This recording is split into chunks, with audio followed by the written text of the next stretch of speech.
Welcome to the Think Factory podcast. We got one question for you. What keeps you up at night?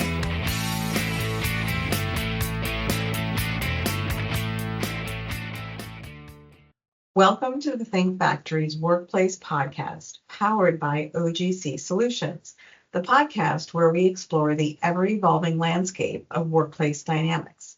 My name is Alka Bahal. I'm a partner with OGC Solutions and chair of our Corporate Immigration Services Group, and I'll be your host today. I am very pleased to have with me Tracey-Anne Thomas, Vice President at Florida Coast Equipment. Welcome to the podcast, Tracey. Thank you so much for having me, Alka. I am very happy to be here today. Thank you. Can you start by telling our listeners a little bit about yourself and what you do, Tracey-Anne? So I am currently the VP of People at Florida Coast Equipment, and we are Kubota's #1 dealer in the US. My background has always been in human resources, and I have worked in the Caribbean and I've worked in the US as well. And I see myself more as a strong HR generalist and strategic professional. And I've had the wonderful opportunity to touch many aspects of HR, compliance, recruiting and talent acquisition, talent development, general HR, employee relations. So I think I have been fortunate to get a well-rounded HR experience. That must keep things interesting, dealing with all the different aspects of HR.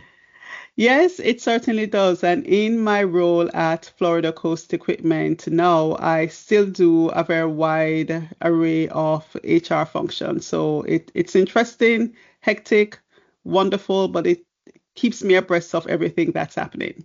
Wonderful. So you mentioned that you worked in the Caribbean, you worked here. Tell us about your career path and what led you to the current position. So I like to think that HR found me and I didn't find HR. And I have a wonderful professor coming out of college to thank for that, who lined me up with a job opportunity, which was with a company in the UK that was starting a branch in Jamaica, where I lived at the time.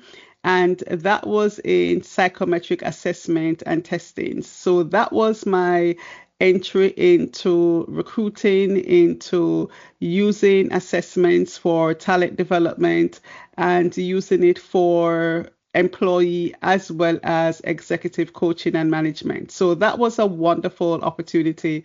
And from there, I think I also got very good experiences working with companies like KPMG and Pricewaterhouse, where I was on the consulting side, and then eventually went into the industry side, where I was able to be a very good source in terms of implementing things. And that's really where I found my love for HR. I like to be very hands-on. I like to be given the opportunity to lend my voice to projects and initiatives that impact employees. And most of my experiences have allowed me to do that. And then stepping into management was just another level where I have been reporting to the CEO since probably over the last 10 to 12 years of my job opportunities. Excellent. So you have a sort of unique perspective on being a female leader in the workplace, and having that experience. You have that experience both in Jamaica and in the U.S.? Yes, I do have that unique experience. And yes, I have been in positions where I am reporting to the CEO, in a few instances being the only female at the leadership table.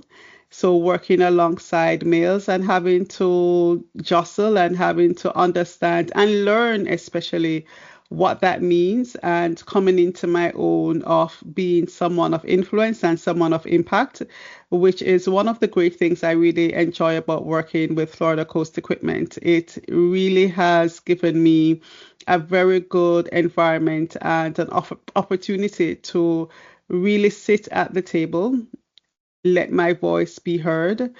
My CEO and executives value what I have to say.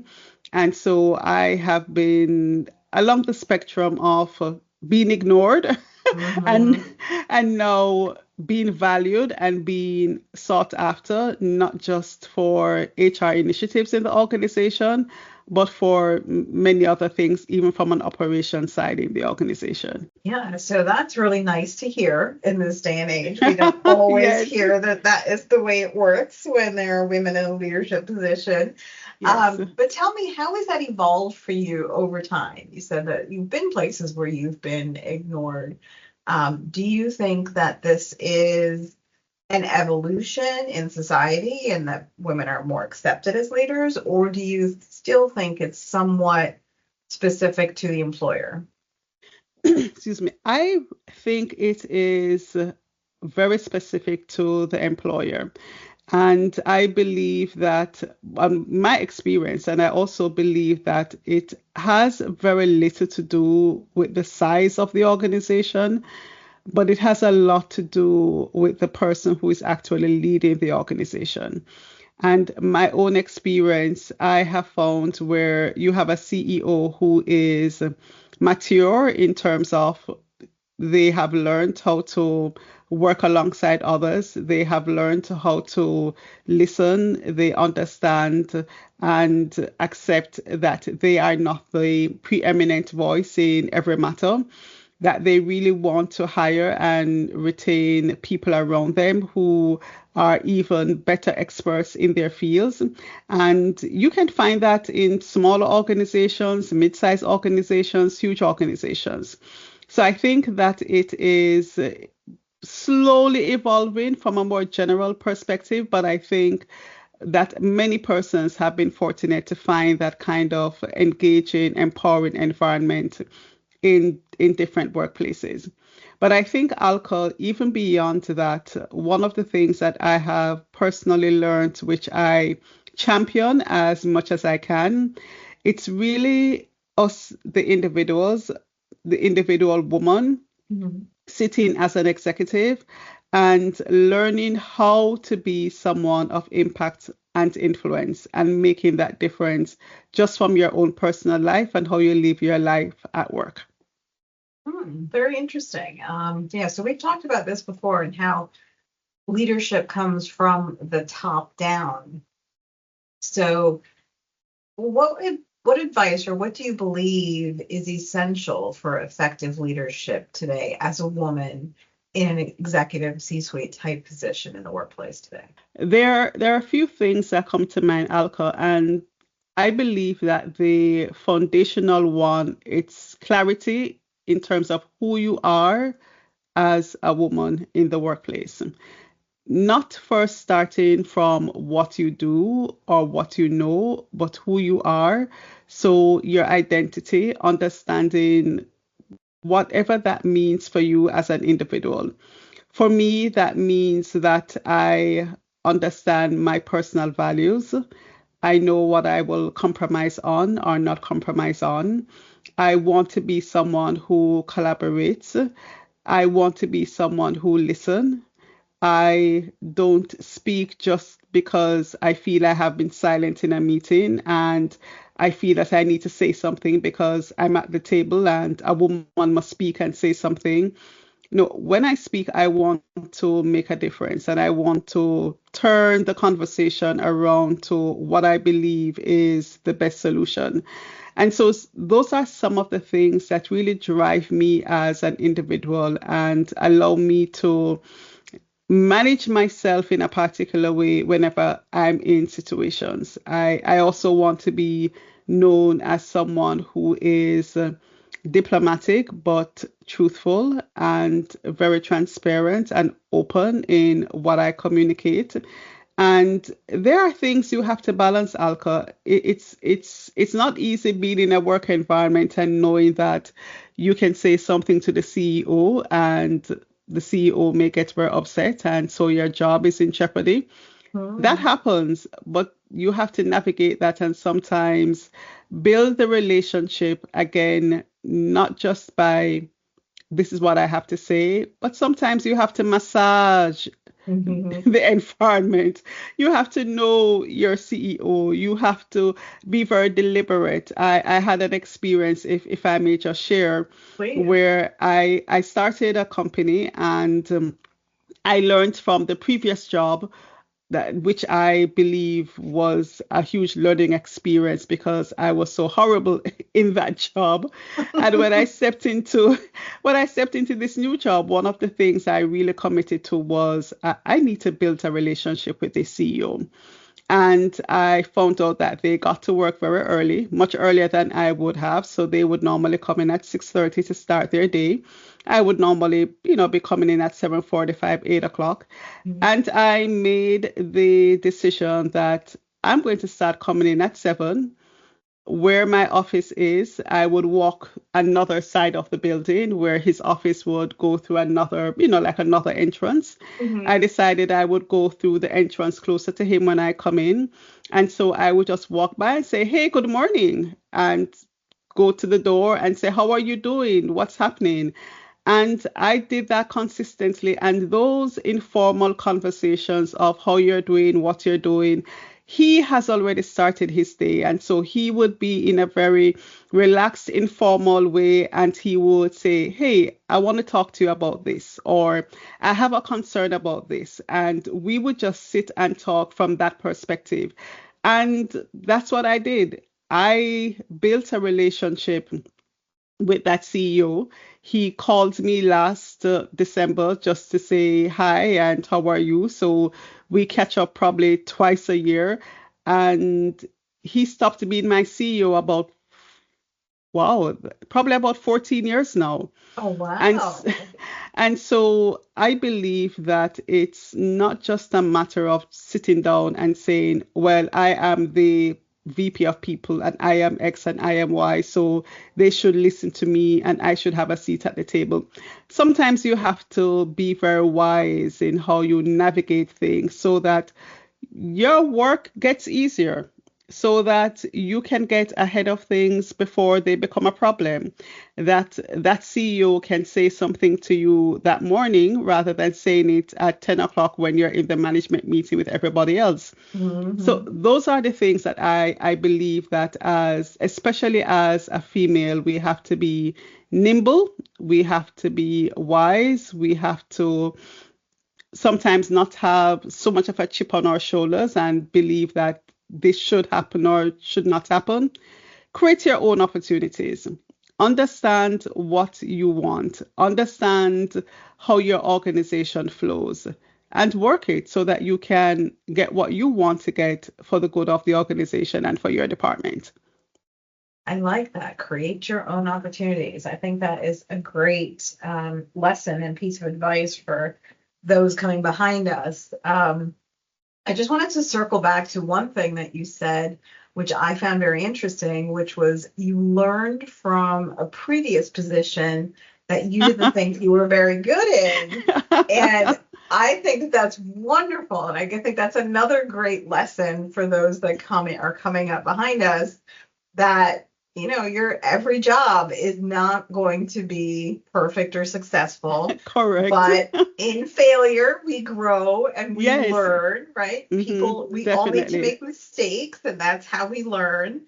So I love that. I love that you're not perfect, but you've learned and you've grown, and I know that you are amazing at what you do now. And so I think it's great for people to hear how you got here.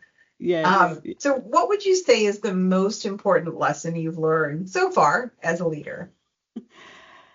The most important lesson I have learned, there are many that are flooding my mind, but I think the most important one really is as a leader, if you happen to have a team, is to spend time with the team to one, hear from them, and two, make your vision become their own. And that I believe is a key thing. So I may have a team of 3 people.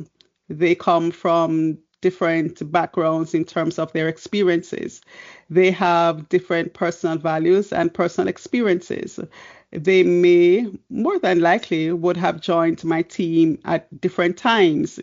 How do I build that team and harmonize everybody? And how do I ensure that what is in my heart and what I have been mandated to do as the head of my department, as a VP of people, how do I communicate that and entrust it to them and have them make it their own possession? That's what I think is very, very important. And I think that's the biggest lesson I have learned in my leadership experience. I want not only myself, but my team to feel connected to the organization. I want to inspire them. I want them to want to come to work every day.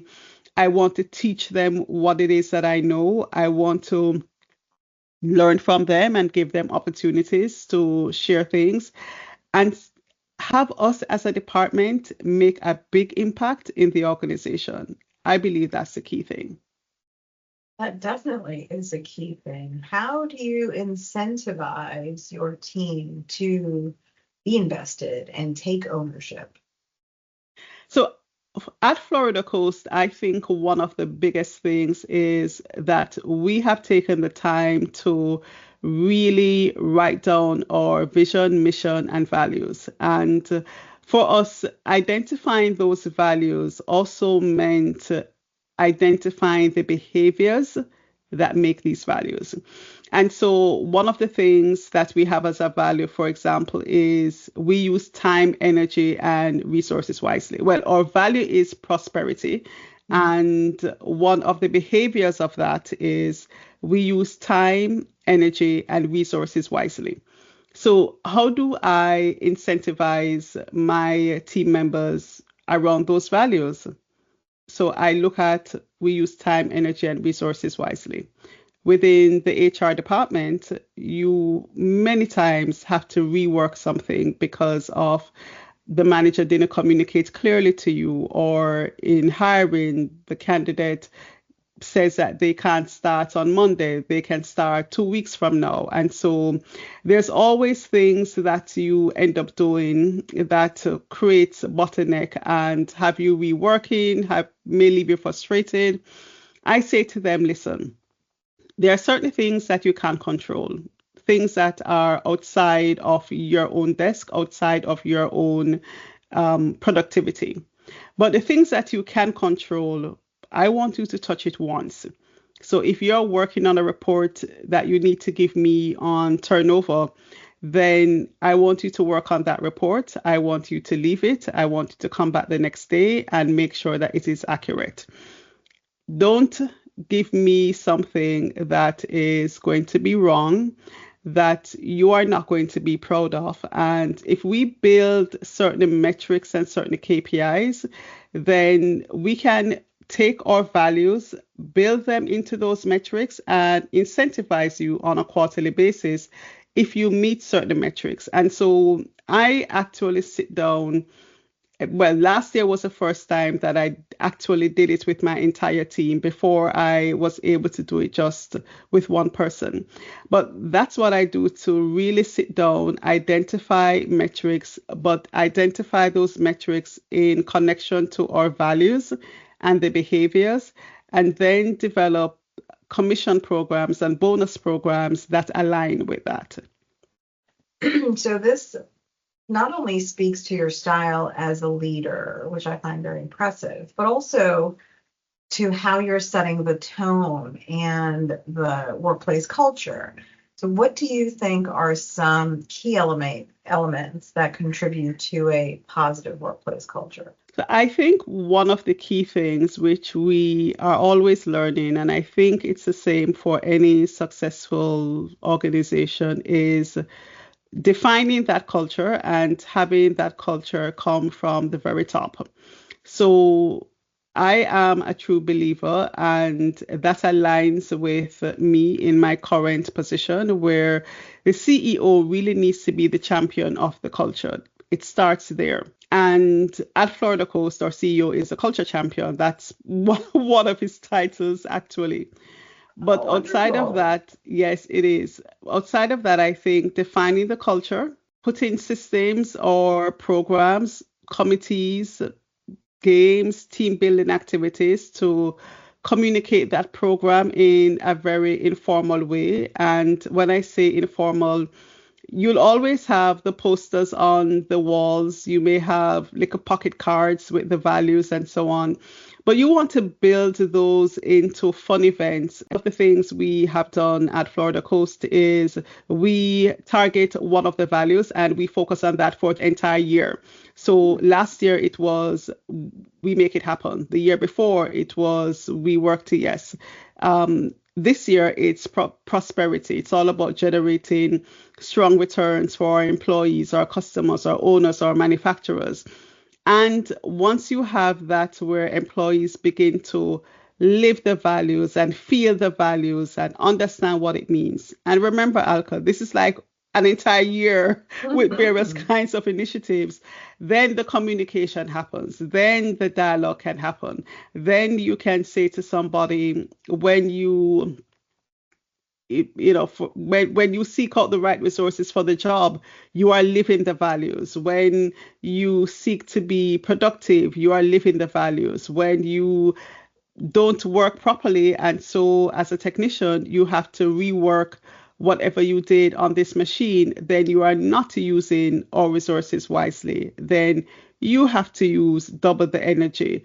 Then you're not living within our values. Those kinds of conversations is what I believe is another key thing. So it's taking just a broad term of communication and drilling down into that in terms of very practical feedback, both in positive ways and when you have to highlight negative behaviors, that really allows the culture to be filtered through the company and that it becomes a possession of everybody. That's really amazing. I love that, focusing on each element of the mission values. So tell me a little bit more about how you're doing that. You mentioned that you're incorporating it into something funny. So do you come up with something different every month or just periodically? And how do you push it out? Documents, talking? So one of the key things that we do is, so we have 14 locations across Florida in addition to our head office. So you're talking 15 locations and about 250 employees strong. So every month, bar none, every single month, we have a team lunch where at every location, the company, somebody is in charge and we buy lunch for all the employees. We have an award program. So in addition to just stopping to say thank you with a nice lunch, we have an award program where we recognize employees every month for the value that we're emphasizing for that year. So if we're doing, for example, prosperity, then for this year, we have prosperity champions. And for March, our lunch actually was last week. And so last week, we recognized the prosperity champions for each department for the month of February. So we have a list of 2 to 3 things that we send out to our general managers and our executive team.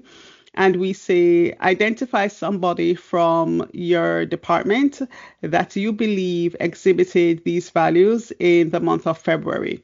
Send us a 2-sentence, 3-sentence write-up about this person. And there is a nomination, and then everybody who is nominated. So overall, it may be 5 or 6 departments. Everybody who is nominated receive a gift card and receive a small trophy. And then from the nominees, we have an overall winner for that month.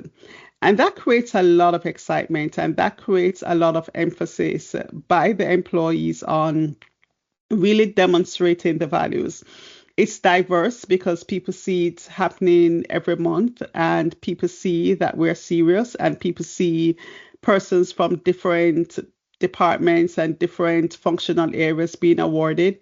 And it is also a very good opportunity where persons get to understand another side of the business. So if Alka is in immigration and that is a part of the legal department, the technician at one of our stores may have no clue that we have an immigration department. Right. But by virtue of the fact that Alka is recognized as the prosperity champion for a particular month when the meeting or the lunch is happening. So we have a lunch and we have a Teams meeting. Somebody is at Alka's desk there talking about her, looking on camera, reading why she was the person identified, shaking her hand, giving her a gift card, and everybody's clapping. That's so amazing. That's That is how we do so it. fun. I can It is. imagine. It is. I mean, it's a small thing. And then at the end of the year, we have our employee awards, and it's the same thing. The persons who have been nominated throughout the year, they are the ones who we look at the end of the year, and we vote for an overall person for the sales department, the support department, the service department. We vote for an overall person. And Alka, listen to this. Our gifts that we give to our employee of the year and the employee of each department of the year is a vacation. It's like Wow. it's like we have a travel agent. We send them to the travel agent. We give them a gift voucher of $5,000 or $2,500. And Wow. and many persons are like, we tell them we don't have to know where you're going, but if you worked hard, we don't want to give you any money. You are just going to take it and pay a bill. You may go somewhere with your wife or your children, but it's just going to end up in the way that everybody's paycheck ends up every month. Right. We want to do something very nice that you can remember. So we have had opportunities where we got feedback that this guy, he wanted to take his wife on a first class trip always. Of course, he couldn't afford it. He took his wife on a first class airplane trip to a fancy hotel from Florida to New York, but that was a huge thing for him. It's so exciting. Persons have gone on cruises. Persons have gone to Disneyland with their entire family. Persons have gone on 2 or 3 vacations with the money. Oh my goodness. And so they have the entire year to use that. So persons who were awarded in January this year. So we have a big event. Persons who were awarded in January of this year was for the year 2024. And each of those employees have until the end of 2025 to use their vacation travel award. That is so creative. I love that. It is wonderful. It is great. It's truly And great. what a great message you're sending. You worked hard for us. You embodied our values. Enjoy some time off. Yes. Have a break. I Yes. love it. Yes, yes. And additional vacation time, we throw that in. So not just the travel, but we throw in Even additional. better. Wow. So you're really wonderful. giving people things that have meaning to them, that really are incentivizing them Yes. to buy into the values, to participate. I can imagine that creates a lovely workplace culture. It does. Do It you does. think that helps with employee retention? It does help with employee retention, but we still have challenges with employee retention. Our industry, which is very heavy on technicians, a few years ago, there was a study that shared that there is a shortage of technicians all across the US. So technicians for us would be generally mechanics. We call them technicians, but they work on equipment and our machines. And that study said that to fill the shortage of technicians in the US, it will take the next 5 to 7 years. And so we do lose technicians who get more money somewhere else. We still lose people because of varying reasons, the usual turnover reasons. So, yes, we still do have a problem. And we still do have challenges, and we recognize those challenges. But yes, it is a very big retention draw in terms of emphasizing our culture and ensuring that we incentivize persons not just from our commission plans and our bonus structures, but things like these. Very interesting. And do you think that technician shortage is something that's come out of COVID, or is it something that was sort of trending that way regardless? It was trending that way regardless of COVID. So if you think about it, technicians come out of technical schools, trade schools, and overall the enrollment in technical schools have gone down. I don't have the stats, but when you look at the 10-year history, you have less and less persons who are going into vocations like technical schools. And that's really where it starts. So when the decline started to be seen many years ago, that happened, and we're living in the result of that. So that's one of the key things in terms of a lot of younger persons are finding opportunities elsewhere. A lot of persons coming out of high schools, they are looking at job opportunities or that may not be in the technician field. A lot Mhm. of persons are thinking of themselves as the next internet star and want to try things that are more in the area of social media and having their personal brand in different ways. And so that's just one of the things we have to deal with. So we try to make alliances and to build relationships with technical schools. We have just started. It's not something that's very entrenched and strong in what we're doing within the HR department and the organization. But we realize that making relationships and partnerships with the technical schools in the various areas that we have a store location would be very key. So yesterday we were in Miami and we were at the high school event by AED, Associated Equipment Dealers, their pathway event in Miami where Florida Coast Equipment was there, and over 400 students passed through and was able to interact with our team members, be interviewed, see some of our equipment, and so on. Those are the kinds of things that we're doing, especially for technicians, and then trying to recruit in a more precise way and ensure that we recruit so that persons come on board that align to our values, and management training so that when we do have persons in-house, our managers are more equipped in terms of understanding how to lead and manage and engage. I see. So when you're looking to recruit at an entry level, you're looking for essentially skilled labor. You want at least folks who are trained in some sort of technical skills that relate to your equipment. You're not looking for like just generic high school graduates and you're going to bring them on board and train them, correct? Correct. And that is specific to our service department, which is the one of the key departments that provide service with respect to fixing and diagnosing of machines that come in from our customers.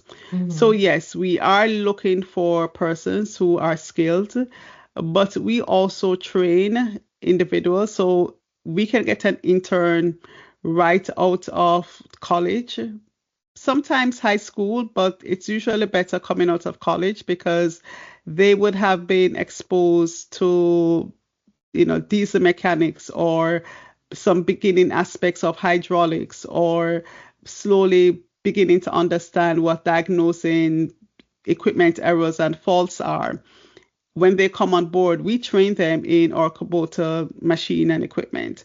But yes, that's the kind of level that we are looking for our service department. And we talked about this before. It's more than just the mechanical know-how, right? In Hmm. order to execute that, really the critical part of diagnosing, you Yes. have to be able to think critically, to solve problems.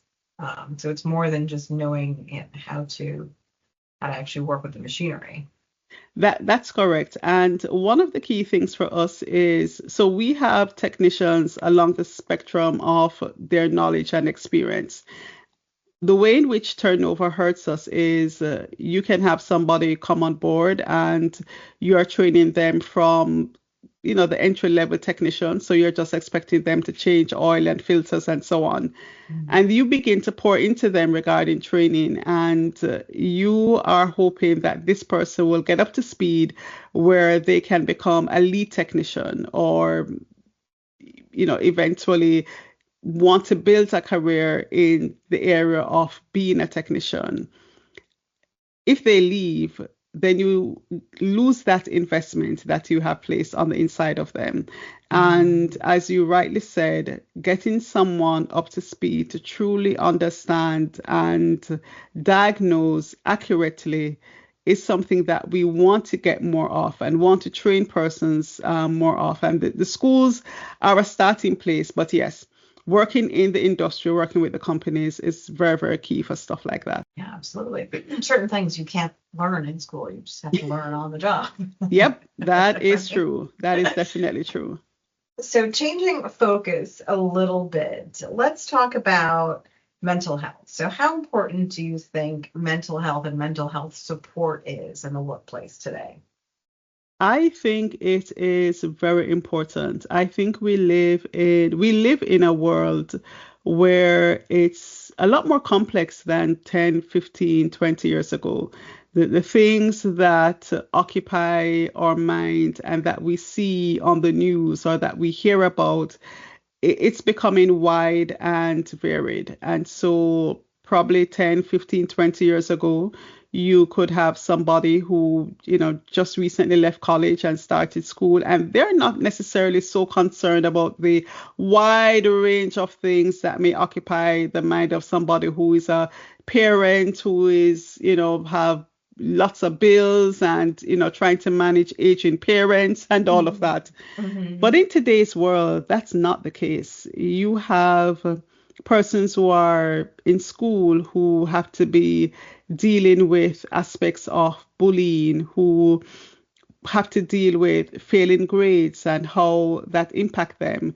That can get transferred to college, and then they leave college and come into the workplace. And so mental health is really, really very, very, very important. We bring our entire beings to work, Alcohol. We don't, even though you may want to not think about what's happening at home when you go to work, it's very hard to switch off. And so the health of who we are and the things that we're dealing with is very important. And so the emphasis on companies to provide mental health support, whether that is through the employee assistance programs, whether that is through training managers on how to identify if somebody is going through a challenge and you may not know what to do as a manager, but just flagging that up the chain, flagging that to HR to say, hey, you know, this employee has been in and out for the past 2 weeks, and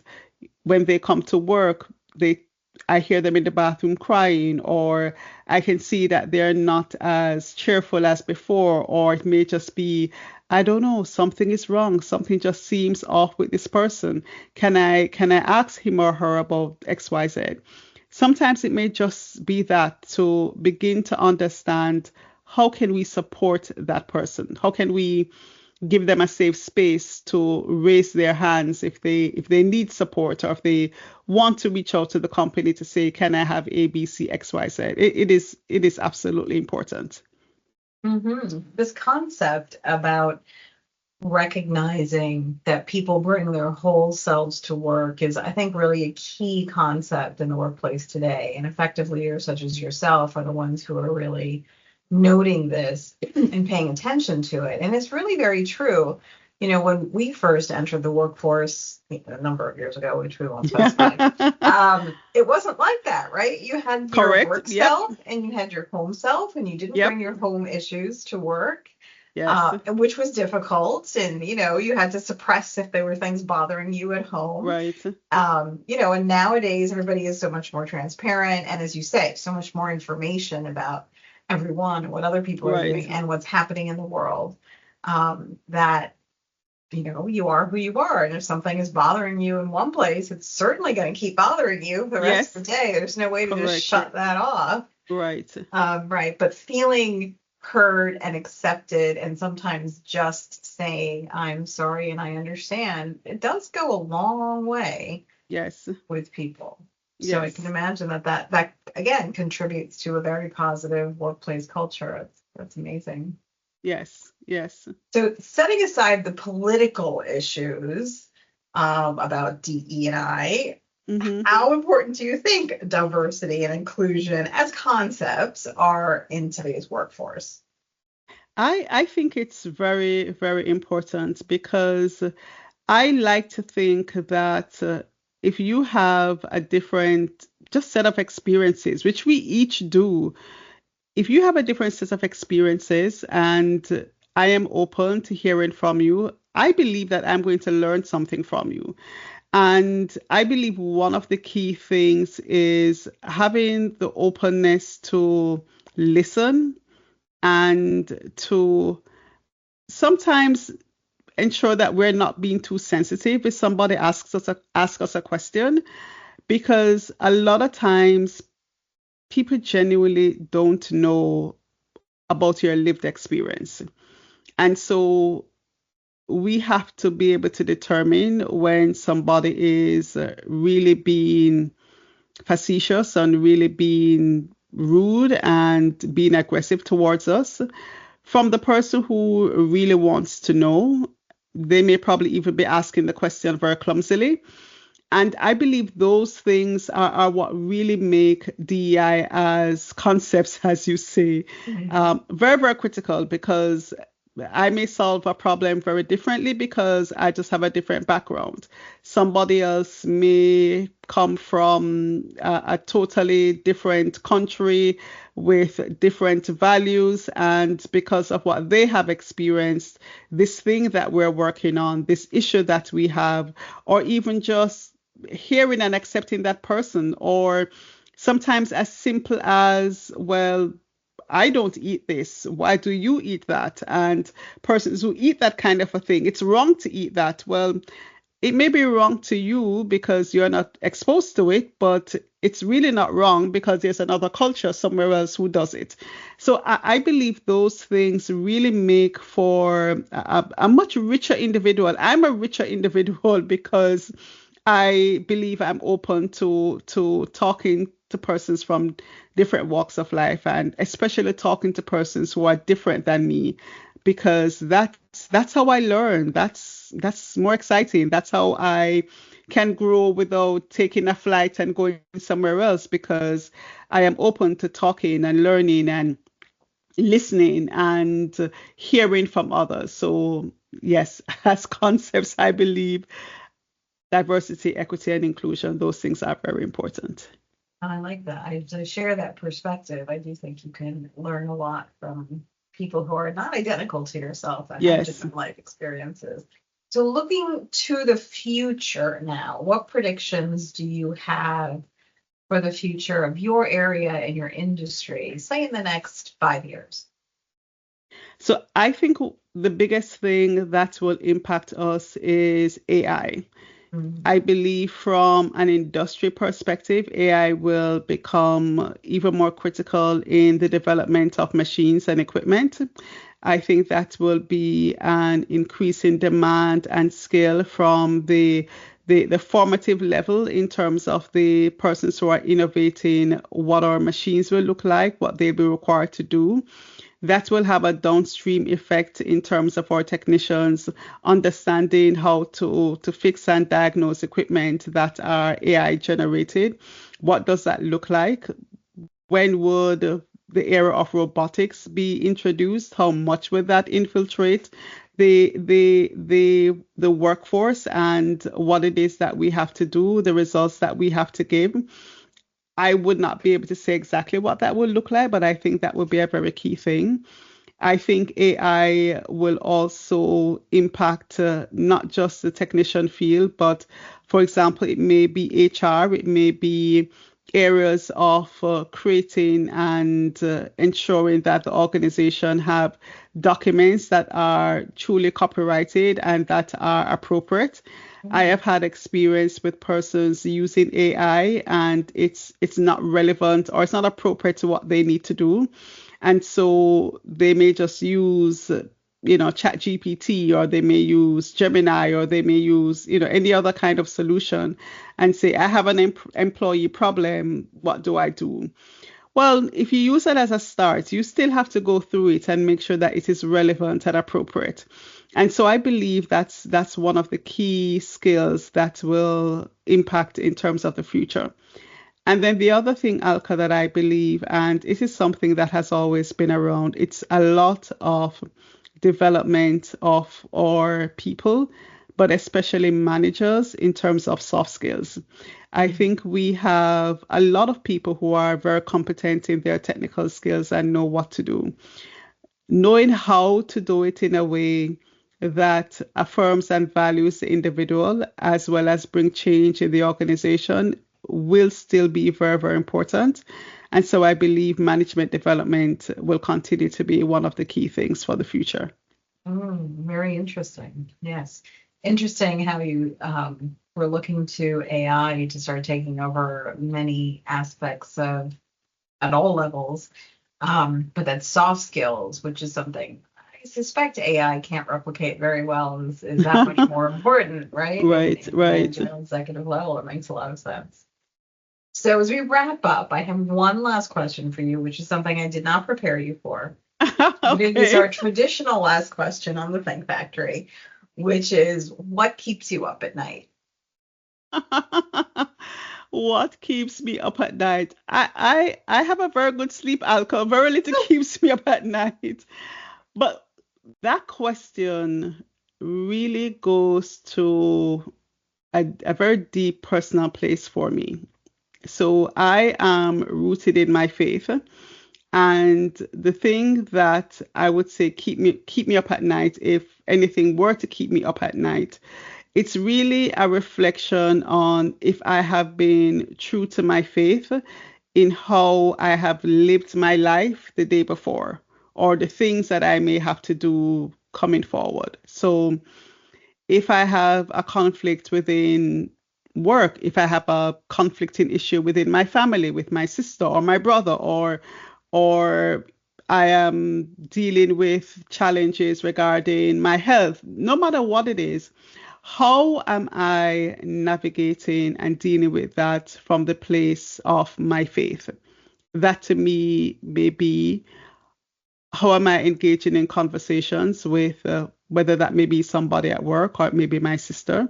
Mhm. Am I being open and truthful to that? Am I looking at myself and saying, okay, Tracey-Anne, why were you so offended by this thing that this person said? What did that trigger on the inside of you? What is still there? Why you got so upset when this happened? Or why were you so disappointed in X person that they didn't show up?